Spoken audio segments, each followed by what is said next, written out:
Buenas noches a todos, ya Vampire Truth por aquí entrando.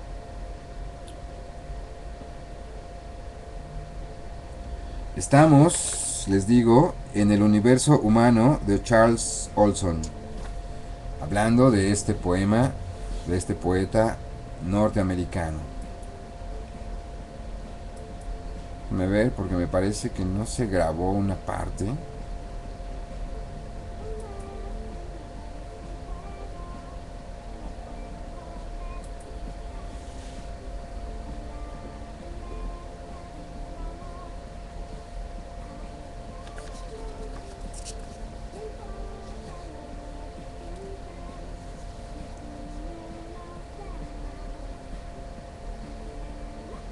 Sí, parece que no se grabó la primera parte. Uy, no puede ser. Bueno,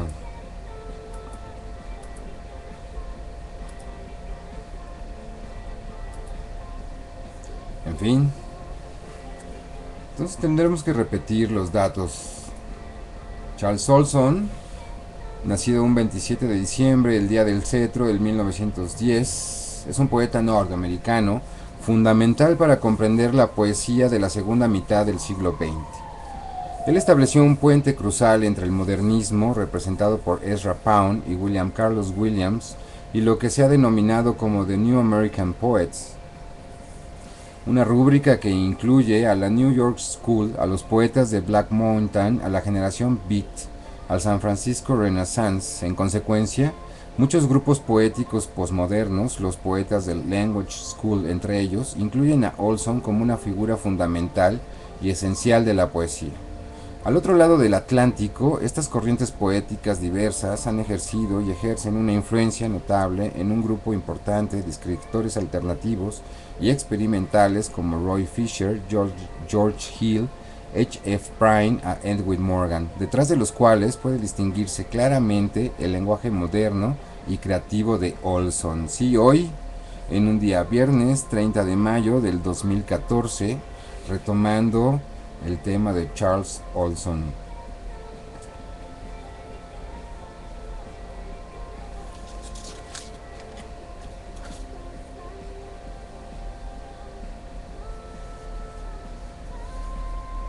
El borde del encuentro entre el hombre y el mundo es también el filo que corta. Si el hombre está activo, entonces justo ahí donde la experiencia entra, vuelve de regreso, y si permanece alerta cuando entra, lo estará igualmente en un momento de salida. De lo contrario, todo lo que haga dentro de su casa se pondrá rancio, más y más rancio, cuando menos atento esté él ante su puerta.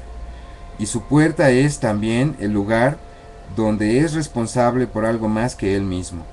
El hombre ciertamente influye sobre la realidad externa, y podemos afirmarlo sin temor a incurrir en las estupideces del misticismo. Dice, dice Olson, que ama aparentemente el misterio en lo exterior tanto cuanto lo ama en lo interior.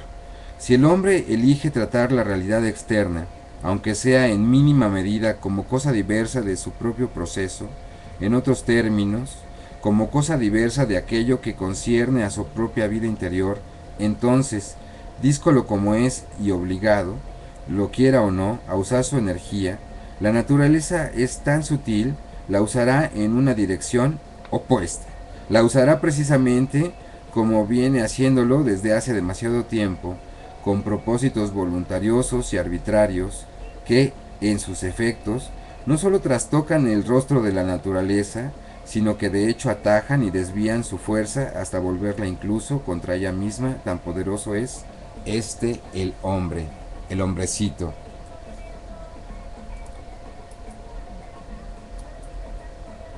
Hijo de una familia humilde formada por Charles Joseph Olson, cartero de profesión, y Mary Teresa Hines, ama de casa, Olson nació en 1910, como habíamos dicho, en Worcester, Massachusetts, ciudad en la que viviría durante más de 20 años. Pasó los veranos de su infancia en Gloucester, lugar que se convertiría en el centro y polis de su escritura. Desde pequeño mostró un enorme interés por la oratoria y destacó como un estudiante brillante. Estudió literatura en Wesleyan University y posteriormente amplió sus estudios en Harvard. ¿Qué tal? ¿Quién le habrá echado la mano? Siendo profesor asistente en ambos centros.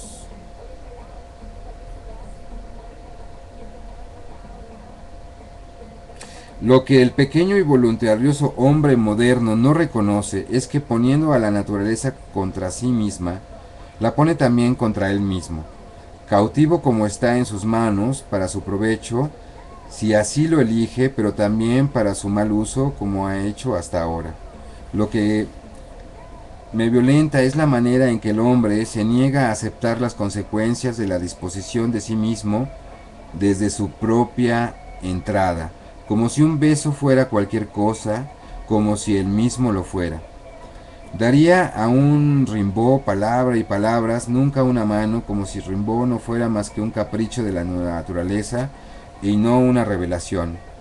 O a gente distinta de él, la convertiría en un tema de estudio para los historiadores, o en la curiosidad de los turistas, sin apenas detenerse en ello, sin que importe la magnitud en que esta gente ponga en evidencia valores que, pensaría uno, a él o a sus semejantes bien podrían serle útiles. He descubierto, por ejemplo, que los jeroglíficos de los mayas muestran una localización en ellos mismos dentro de la naturaleza, en total contradicción con lo que nos es propia, y sin embargo no tengo conocimiento de que algo de la posible utilidad para nosotros de esta diferencia se haya filtrado hasta la sociedad actual. Lo que se ha hecho es lo que hace Toynbee: disminuir la energía que una vez se dispensó aquí, haciendo pasar los jeroglíficos o los cartuchos de jeroglíficos por el sedazo de la escritura alfabética, que vienen luego a ofrecernos como una más de las falsificaciones de la naturaleza, como una joya, un adorno del conocimiento que habrá de exhibirse en un sagrado y eterno cuello cristiano. Es intolerable aquello en que han convertido el conocimiento del pasado, cómo se ha drenado la función de la memoria humana en las manos de estos monstruos eruditos que se nos presentan como los que saben. No saben nada, si no saben cómo volver a las condiciones de posibilidad de aquello que saben. Peor aún, no saben cómo transmitirnos la energía implícita en ninguna gran obra del pasado, porque destruyen deliberadamente esa energía, pues la que consideran peligrosa para los estados para los cuales trabajan. Y lo es en verdad, ya que cualquier cosa concreta resulta un peligro para los retóricos y los políticos, malditos políticos de basura, tan peligrosa como pueda serlo una moneda fuerte para un banquero. De derecha o de izquierda, todo es la misma.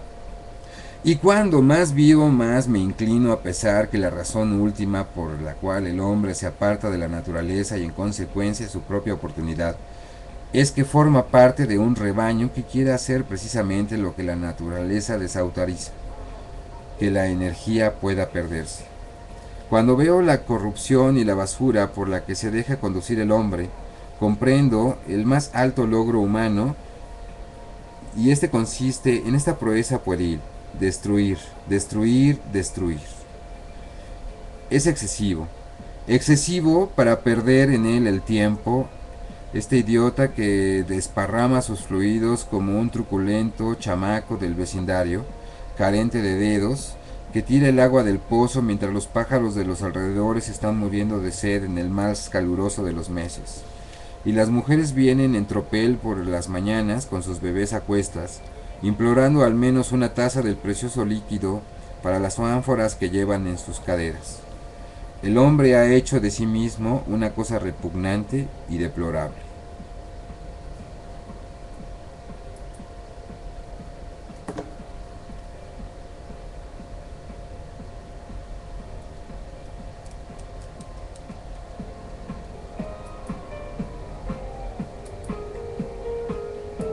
Transmitiendo para el quinto poder desde la chimpa flotante.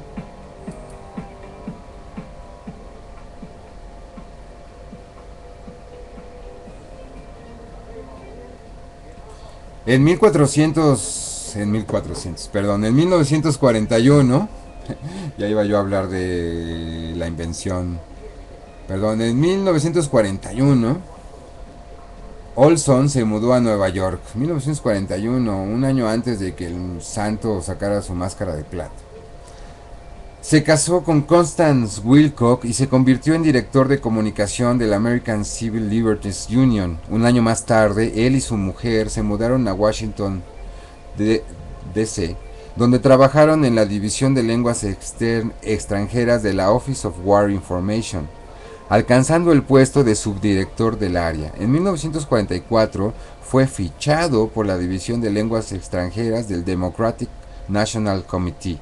Participó en la campaña electoral de Franklin Delano Roosevelt.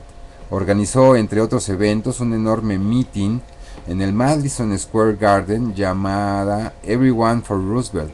Tras la muerte de Roosevelt y molesto tanto por el protagonismo de Harry Truman como por la censura de sus comunicados de prensa, Olson dejó la política y decidió dedicarse a la enseñanza y a la escritura. En 1952 nació su hija Catherine Mary. En 1956 se divorció de su primera esposa y se casó inmediatamente con Elizabeth Kaiser, estudiante de música de Black Mountain. Kaiser estaba embarazada de su hijo Charles. Elizabeth falleció en accidente de tráfico en 1964. Olson murió de manera temprana a los 59 años de edad por un cáncer de hígado, probablemente derivado de sus problemas de alcoholismo y los grados de plomo que había en todas las cosas en aquella época. Como profesor, además de su experiencia como adjunto en su juventud, fue rector del mítico Black Mountain College, y en esta universidad de carácter progresista, aunque odio esa palabra, progresista, e innovador, estudiaron o fueron profesores artistas como John Cage, Robert Greeley, Allen Ginsberg, Robert Duncan, Fielding Dawson, Jonathan Williams, Ed Dorn, Stan Brakhage y muchos otros miembros del avant-garde americano de los años 50. También ejerció de profesor en State University of New York Buffalo entre 1963 y 1965 y en la Universidad de Connecticut en 1969. Era mejor ser un pájaro, como parecen haber sido estos mayas, girando nerviosamente sus cabezas para salvar sus vidas, para estar alertas entre el mundo circundante, para vigilarlo aún en la víbora elusiva y mortal como era el mundo en su percepción, o aquel enorme pájaro del cual vivían con terror, el zopilote, que devoraba sus cuerpos cuando yacían sin vida, o al que atisbaban al alba en un gran túmulo negro como langostas cayendo sobre un ciervo que quedó durante la noche sin resuello, o que se quebró una pata. O incluso a Venus vigilaban como si fueran también ellos un grajo y pudieran atacarla verticalmente en su casa llena de agujeros como una flauta que, pensaban ellos, cuando estaban en lo alto, cundía sobre ellos como el viento del este.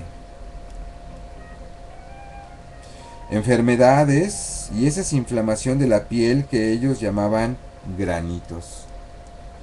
Cuando neva, cuando planeaba por el cielo de la mañana, se escondían en sus casas por temor a ella, Shuk-ek, por temor a su mordida. Ella era la avispa por el modo en que podía fulminarlos, como la vara eléctrica que abatió. Harán un año a uno de estos pescadores, lo alcanzó en medio del golfo mientras permanecía sentado en la proa de su cayuco con la caña echada para el cazón del día, y lo mató sin más señas que la pequeña entrellada de un beso, y esa fue la explicación que recibió su mujer cuando lo arrastraron a la playa, como si lo hubiera arredado un bien remunerado tiburón. O ser un hombre y una mujer como era el sol, el modo que tenía de sacarse de quicio con la luna, de principio a fin, con su manera de ser de comportarse, y él, enfrentándose con ella, pues en efecto, le llevaba ventaja, era el más veloz. En el comienzo era simplemente joven y engreído, y ella, bueno, una muchacha que vivía con su abuelo hilando tela, como se supone que debe de vivir una muchacha. Ya entonces él la aventajaba, pues era cazador y podía cazar y podía convertirse en colibrí. Y lo hizo así tan solo para acercarse más a ella, a esa belleza, como le parecía a él, y que anhelaba saborear. Solo que, y aquí aparece la dificultad, tenía que actuar y mientras se acercaba brincando de una flor de tabaco a la siguiente, la abuela de ella lo abatió de una pedrada, y el sol cayó en brazos de la luna, quien lo llevó a su cuarto para curarlo, pues estaba lista para ser esposa, la segunda madre de un hombre, como son las esposas por estas tierras, donde tanta frecuencia los pájaros caen de una pedrada, y necesitan de cuidados para poder recuperar la conciencia, para luego, si conservan intactas sus alas, poder irse volando otra vez, como le sucedió al sol. Solo que, como él también podía hablar, convenció a la luna de que huyera con él en su canoa. Pero, ahí tienen ustedes, siempre hay peligro. El abuelo consigue lluvia para lanzarle su fuego, y aunque el sol se transforma en una tortuga bien dura para poder resistir, la luna, oculta en el caparazón de un cangrejo, no alcanza a cubrirse y muere. El primer libro de Olson fue un ensayo revolucionario sobre la novela de Herman Melville, o sea, sobre Moby Dick, y su ensayo se llamó Call Me Ishmael, continuación de sus tesis de posgrado. A mediados de la década de los 40 escribió Decay, o sea, la letra K, su primer poema importante, todavía muy influido por Williams y Pound. Desde 1946 a 1948 realizó visitas continuas a Pound. A finales de la década, Olson publicó un plaquet, J and X, o sea, Y o Y y X, y comenzó a escribir poesía de manera cada vez más continua. En 1950, Montevallo Review seleccionó en su número de verano el famoso poema The Kingfishers, paradigma de la poesía posmoderna. En el otoño de ese mismo año, la revista Poetry New York incluye su ensayo Projective Verse. Y ya al año siguiente, William Carlos Williams lo cita de manera continua en su libro Autobiography. Hoy está considerado por la crítica como el ensayo de poesía más importante e influyente de la segunda mitad del siglo XX. En él, Olson propone una poética basada en el sonido y en la percepción más que en la sintaxis y en la lógica. En 1953 publica su libro In Cold Hail, In Thicket, poemario que con rapidez se convierte en libro de culto.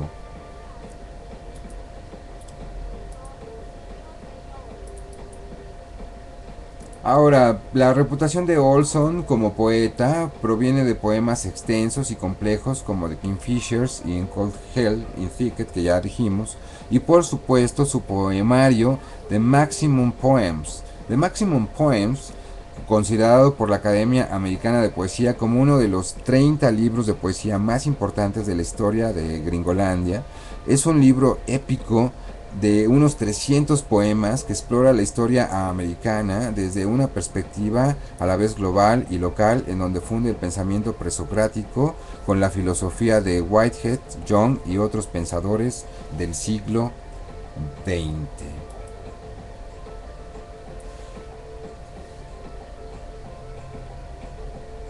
Muy bien. Esta no es más que una parte de la historia, la más obvia y solo en apariencia la más dramática. Pues he aquí, las libélulas recogen la carne y la sangre de la luna en 13 troncos huecos, de ellos mismos, en los que el sol ahuecó su inútil canoa para la fuga, pensando que se salía con la suya, pero tenía por fin a la luna, solo para él, tonto sol, pues ahora aquí está de vuelta, después de 13 días, desenterrando los 13 trozos para descubrir que 12 de ellos no guardan más que insectos y víboras que vuelan y se arrastran por la tierra de los hombres e infectan a la gente en un clima caluroso, de modo que muchos y muchas mueren antes de poderse poner en pie. Y muchos otros están listos a esta altura para una enfermedad o un entumecimiento, o lo mejor que se puede hacer en estos casos es yacer tranquilo hasta que el veneno pase. Pero queda el tronco 13, el 13º pedazo, y allí está la luna de regreso a la vida. Pero le hace falta esa parte que hace mujer a la mujer, y únicamente el siervo puede darle eso, y en efecto se lo da. Así que el sol y ella pueden hacer lo que tienen el placer de hacer hombre y mujer, como un respiro en el constante martilleo.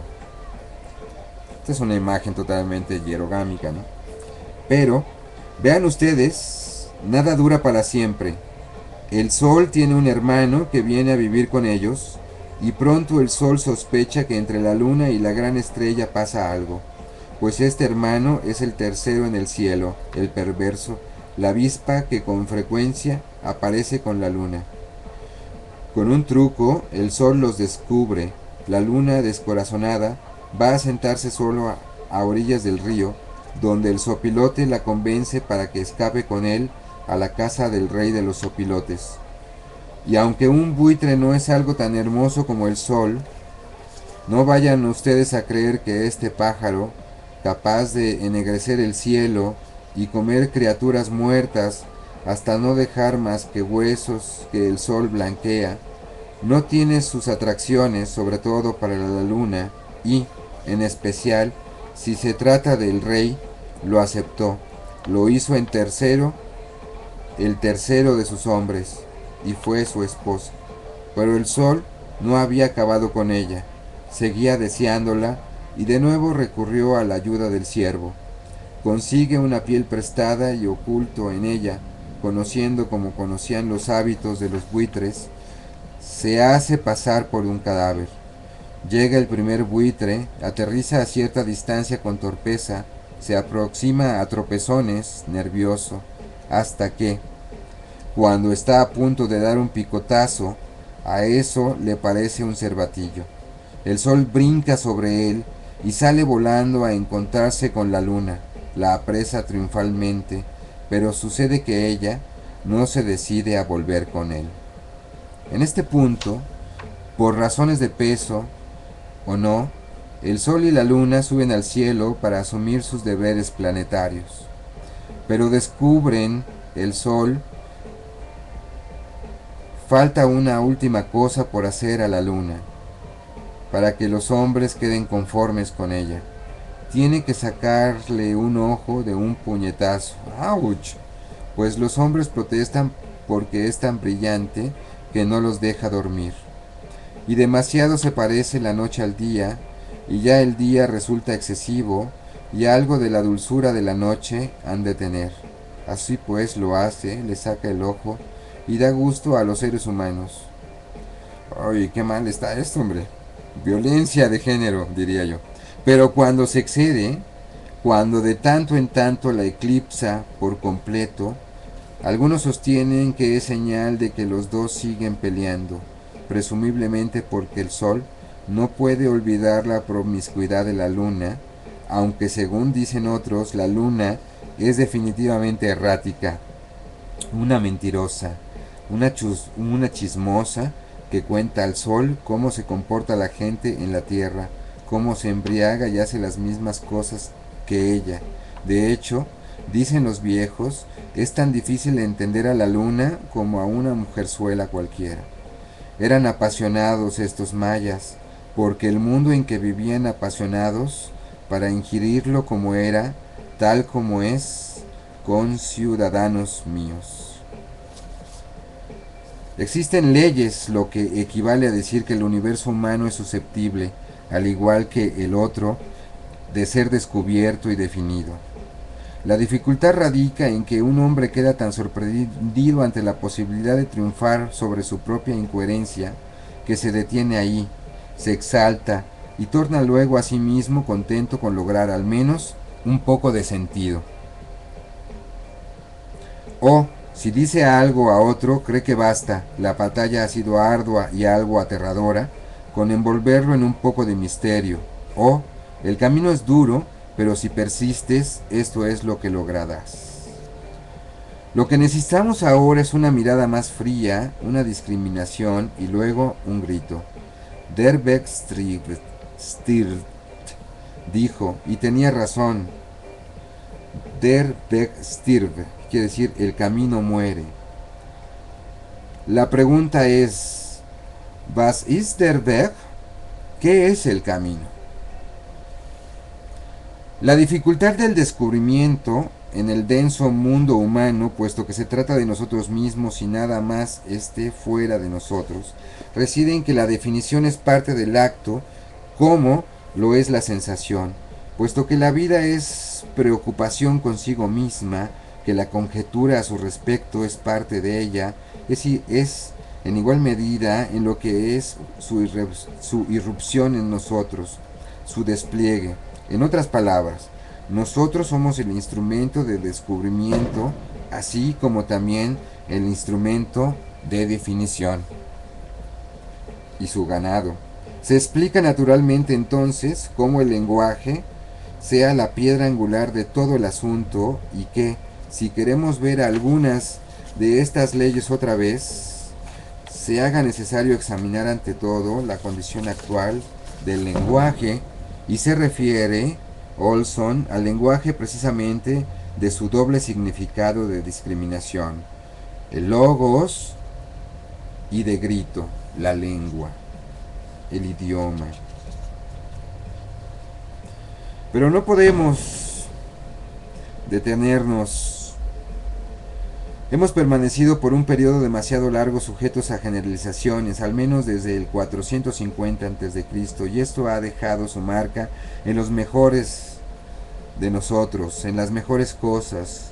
El logos o el discurso durante este tiempo ha marcado, por ejemplo, tan profundamente nuestro concepto y uso del lenguaje, que sus otras funciones, las del habla, reclaman su reintegración, a tal extremo que algunos de nosotros nos hemos vuelto hacia los jeroglíficos o los ideogramas en un intento por recuperar el equilibrio. La distinción aquí es entre el lenguaje como acto de instante y el lenguaje como acto del pensamiento sobre el instante. Y decíamos que no podemos detenernos ahí, si es que alguna vez fue posible, puesto que los hábitos del pensamiento son los hábitos de la acción, y aquí también hay que luchar de nuevo por lo particular. De hecho, ¿quién podría, dada la identidad entre descubrimiento y definición, desentrañar el lenguaje de la acción? Aunque se trata de una de las primeras facetas erróneas de la ley que intentaré erradicar, se comprende fácilmente, a la luz de esta identidad, que los griegos llegaron a declarar toda especulación como encerrada en un universo del discurso.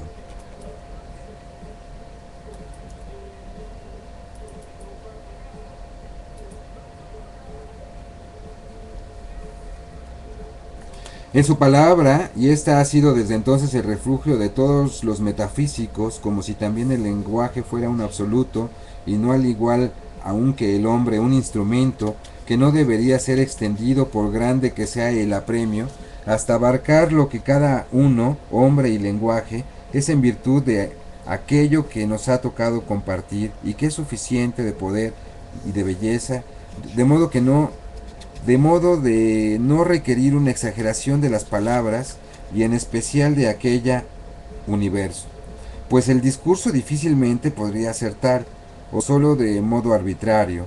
En todo caso, así extendido, habiendo tomado el logos una exagerada desproporción respecto del habla viva, el discurso terminó arrogándose una buena parte de la experiencia que necesitaba permanecer en su sitio, que necesita ahora ser devuelta a los dos universos que importan, los dos universos fenoménicos, los que atañen al hombre por lo mucho que tiene que padecerlos, aquel al que pertenece en tanto organismo y aquel que en su medio la Tierra es y los planetas. No alcanzamos a ver cómo dos modalidades del discurso inventadas al parecer por los griegos interfieren enormemente en nuestra experiencia e impiden el descubrimiento. Son la resultante de aquella predisposición de Sócrates para generalizar, de su gusto por una predilección personal en hacer un universo a partir del discurso en vez de permitirle permanecer en su real dimensión de servicio. No se observa lo suficiente que el logos y la razón que los acompaña sean apenas una etapa que el hombre deba dominar y no aquello por lo que generalmente se los toma, una disciplina última. Más allá de ellos está la percepción directa y los contrarios, que disponen del argumento, la armonía del universo e incluso al hombre en ella no es lógica, o mejor, es post-lógica, como lo es el orden de cualquier cosa creada. Con Aristóteles hacen su aparición los dos grandes instrumentos, la lógica y la clasificación. Son estos los que se han entretejido tan íntimamente con los hábitos de pensamiento que interfieren en la acción y la interfieren absolutamente. Dice que no puede eludir tampoco al tercero entre estos grandes griegos, Platón, aquel ante quien, por una suerte de amplitud y estilo, se rinden con más facilidad los hombres de su tribu. Su mundo de ideas, de la tribu de Olson, su tribu humana, claro, ¿no? Su mundo de ideas, de formas separables del contenido, es un problema tan grande y peligroso como lo son la lógica y la clasificación, y debe ser percibido como tal si es que queremos alcanzar alguna alternativa al sistema griego. Platón será, como decía Melville, un pozo de miel, una trampa, pues, para todas las hormigas, y el lugar donde una y otra vez mis contemporáneos mueren o pierden lo mejor de sí mismos. El idealismo de toda especie, como la lógica y la clasificación, interfieren en el instante mismo en que se los toma por algo más que un medio, en que se les permite convertirse en un fin, medios en tanto que fines, en vez de medios para un fin que no es más que este instante, que no es nunca más que tú en este instante, tú desentrañándolo y actuándolo en consecuencia. Si existe algún absoluto, nunca es más que este instante en acción. Desde entonces, en consecuencia, tendríamos que avanzar, lo que vuelve insatisfactorios a una gran parte de los actos de la vida, como de la escritura. Es que la persona o escritor se contenta con hacer tan solo una forma, aquello que dice o hacen, o un poema, un cuento o lo que sea, seleccionando del contenido total de una faceta o plano o parte. En ese preciso punto, por ese acto, recaen en las evasivas del discurso y en ese instante me pierden, ya no estoy comprometido, no es esto lo que entiendo por avanzar, y a cuyo respecto yo, como ellos, quiera un poco de luz y también en consecuencia de placer, se ha transformado en una demostración, en una separación de cosas, en un acto de clasificación y de este modo en una detención. Y lo que yo sé es que aquí ya no está, que todo se ha vuelto falso. Para cada uno, en cada instante, se juxtaponen en cualquier experiencia, incluso en la más singular, diversos planos, además de aquellos arbitrarios y discursivos al que estamos hereditariamente habituados. No culpo a los griegos, pues en definitiva se trata de nosotros mismos, que no hallamos los medios para acceder a la experiencia tal cual es.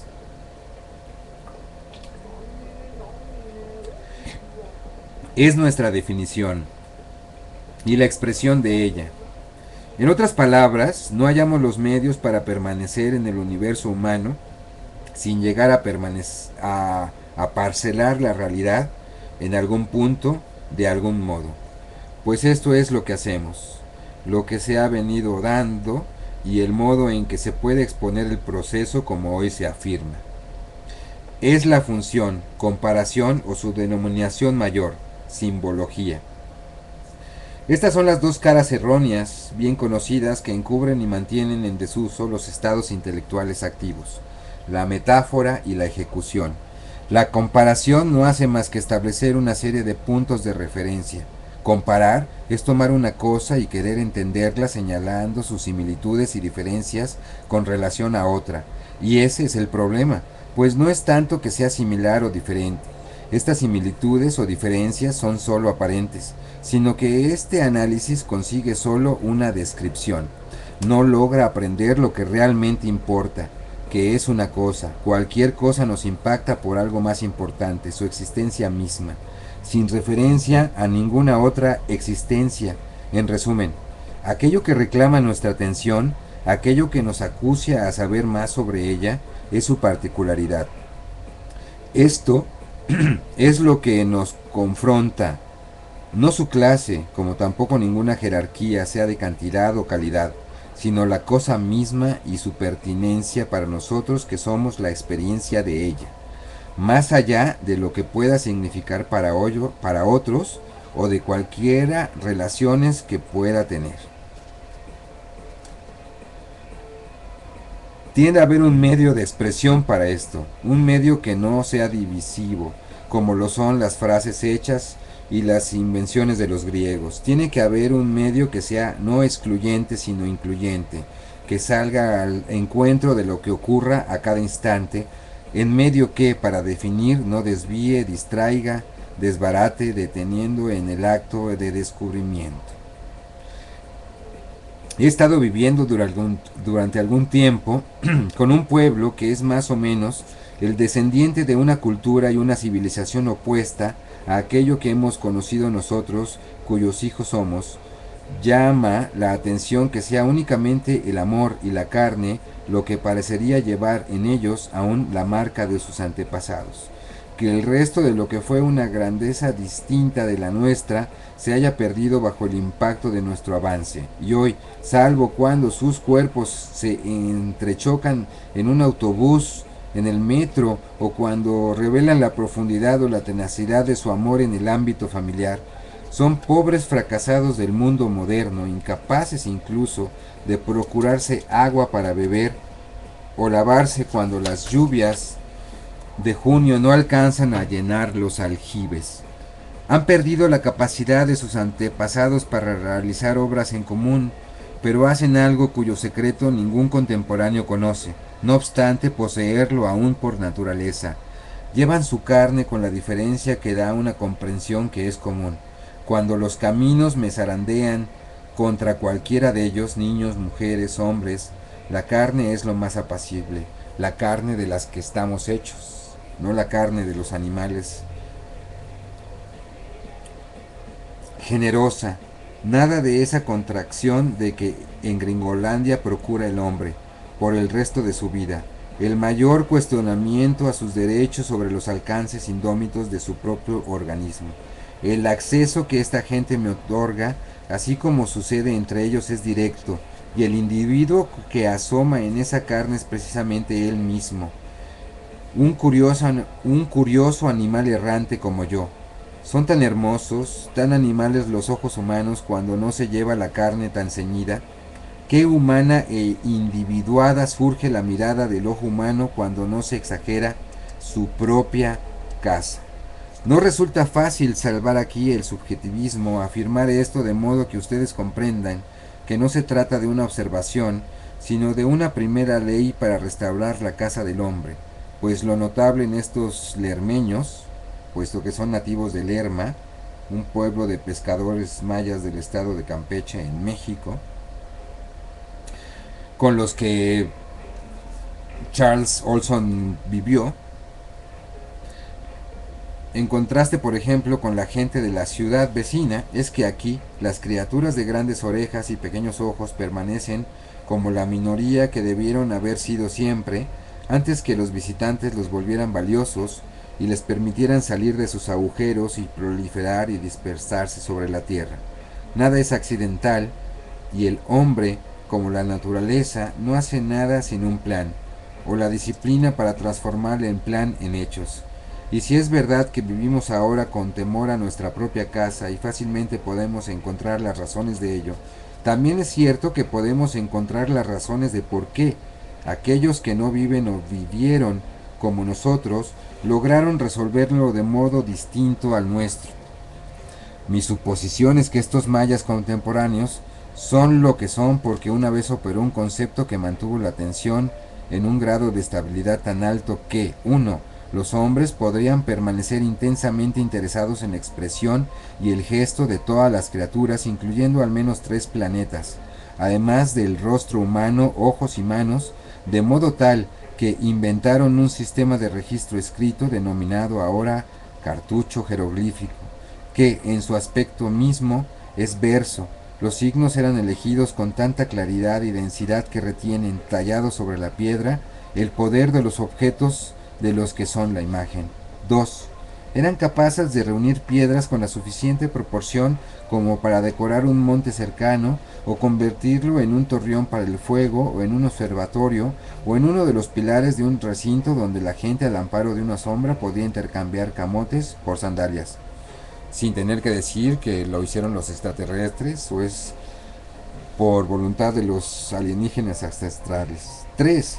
Podían correr el barro hasta convertirlo en postes suficientemente porosos para permitir que el agua tamizara y se enfriara lo bastante recios para cocinar la iguana y el pescado. Pobre iguana y pobre pescado, pero bueno, y con eso de que ahora los golfos, el Golfo lleno de petróleo y el Pacífico radiactivo, pues, en fin, pero bueno, en este mundo comen iguanas y pescados. Yo por eso soy vegetariano.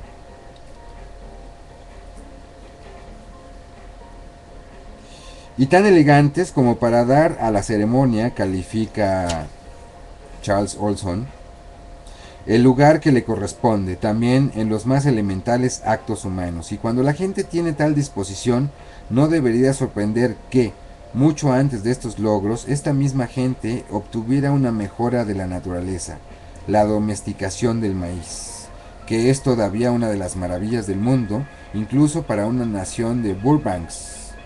Luther Burbanks, que era un naturalista de finales del siglo XIX, principios del XX, que había producido algunas nuevas especies, estaba fascinado incluso con la naturaleza eh, divina, por calificarla de alguna manera, del maíz. Y que mucho después de todos sus logros, lleven aún sus cuerpos con el sabor y la distinción de los que carecen los cuerpos de los gringos, con sus lechugas de irrigación y su brillante fruta madurada en refrigeración. Pues la verdad es que la manipulación de la naturaleza externa de modo tal que no pierda ninguna de sus virtudes, así en los vegetales como en el arte, supone un malabarismo tan delicado de su contenido como hábil y delicada tendría que ser la manipulación de uno mismo por cualquiera de nosotros. Y cuando los hombres no alcanzan a ser tales malabaristas, no alcanzan a dar con un medio de expresión equivalente a la complejidad de su propia naturaleza. La carne efectivamente se obtura, la diversión desplaza al trabajo que es nuestra razón de estar aquí. La calidad de espectador corroe la participación como condición de la cultura. Bonos y premios son la recompensa ideada por los monopolios para protegerse del ascenso de hombres capaces, de la antigua idea del hombre inventivo, su propia empresa. Toda inventiva o ingenuidad personal es ahogada frente a la caja de sugestiones, la televisión, el internet, el radio, el cine. Es fácil decirlo, demasiado fácil. Hemos tenido más que suficiente de descripciones brillantes. Decir que en Gringolandia los bienes son como las frutas y la gente como los bienes, vistosos pero insípidos, no conduce a nada. Pues la abrumadora realidad es que el resto del mundo no quiere sino lo mismo. Más y más en la globalización, ¿no? Ellos marcan el parámetro. Todos queremos ser como los gringos. Vestimos como los gringos, pensamos como los gringos, nos reventamos como los gringos, en fin. Aunque escuchemos banda, ¿no? Los que le escuchen, en fin. El valor desaparece de la tierra porque a nadie le interesa pelear por él, más allá de las brillantes superficies tan atrayentes para todos. Der Weg stirbt. El camino muere. Y así, bueno, pues ya son las 11, nos agarró nos agarró el tiempo. Poco conocido, Charles Olson. Y bueno, pues tiene verdaderamente una bibliografía extensa, ¿no? Este, totalmente recomendable. Esta fue entonces la caja de cuentos acerca de este personaje. Nos vemos la próxima. Vamos a ver si hay el poder de la música. Y si no, pues nos seguimos entonces con algo de música desde la chinampa flotante. Transmitiendo para el quinto poder desde la chinampa flotante.